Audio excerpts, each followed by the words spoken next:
Lan began the new morning by tidying up the small backyard space she had turned into a temporary workshop. The 1989 Honda CG125 lay there, its frame cleaned, its engine already brought back to life. But as she leaned closer, she couldn't help frowning at the countless little details that still looked worn and tired. Rusty bolts, rounded heads scarred by years of removal and tightening, dotted the frame like discordant notes in an unfinished symphony.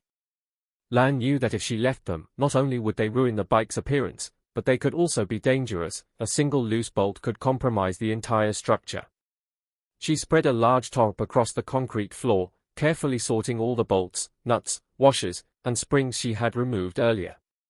Small plastic bags, each labeled with a marker: red, fuel tank bolts, front fork bolts, foot peg bolts, triple clamp bolts. Each bag was filled with fasteners stained by decades of time. Lan picked up a long bolt, its threads nearly stripped bare, its surface mottled with corrosion. She shook her head with a sigh. There's no way I can resurrect this bike while letting it wear such rotten armor.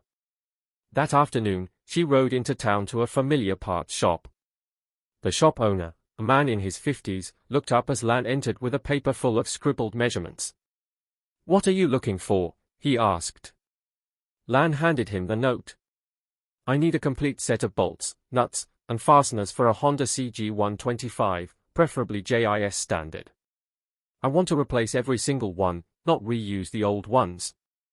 The man raised his eyebrows. "You going all out, huh? Most people don't bother replacing them all." Lan smiled, wiping the sweat from her forehead. "Yes, I want it solid from the inside out. If I'm going to do this, I'll do it right." After nearly an hour of searching, she left with a small box full of shiny stainless steel bolts, neatly arranged by size. The glimmer of metal under the sun felt like treasure in her hands. That very afternoon, she started the replacement work. She began with the main frame. Removing the old bolts was no easy task. Many were seized tight, requiring penetrating oil and extra leverage.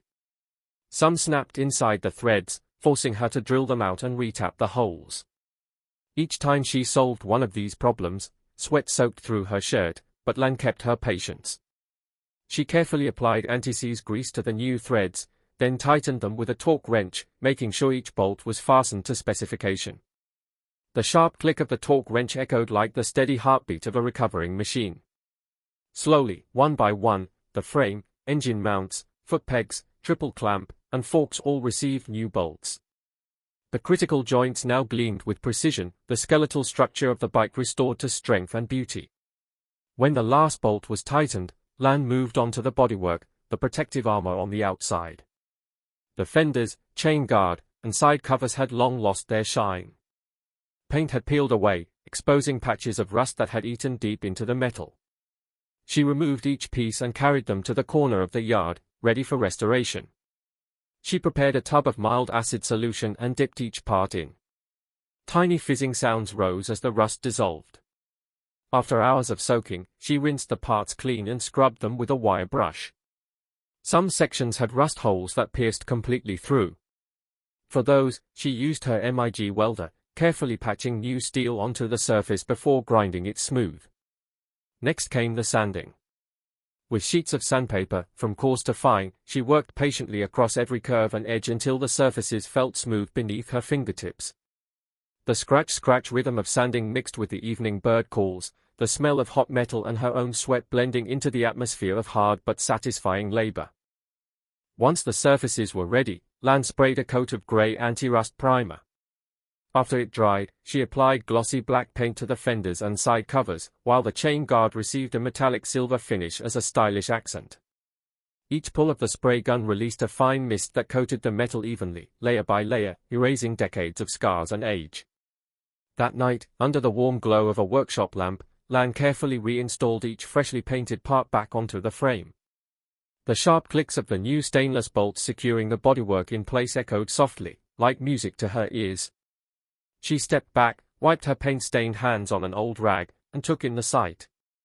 The Honda CG125 now stood transformed, its frame solid, its bolts gleaming, its bodywork shining free of rust. The silhouette of a true cafe racer was emerging with every step forward.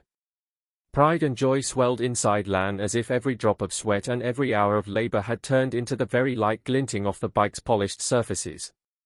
She smiled to herself and whispered, "Looking good, but the journey isn't over yet." Lan knew there was still more ahead: wheel alignment, fuel tank restoration, fine-tuning the engine. But with each new bolt, each restored piece of bodywork, her dream cafe racer was becoming more and more real. Lan wiped her hands one last time and leaned casually against the Honda CG125, now gleaming under the soft workshop light. She looked into the camera with a warm smile. "Thank you so much for watching this part of my cafe racer rebuild journey.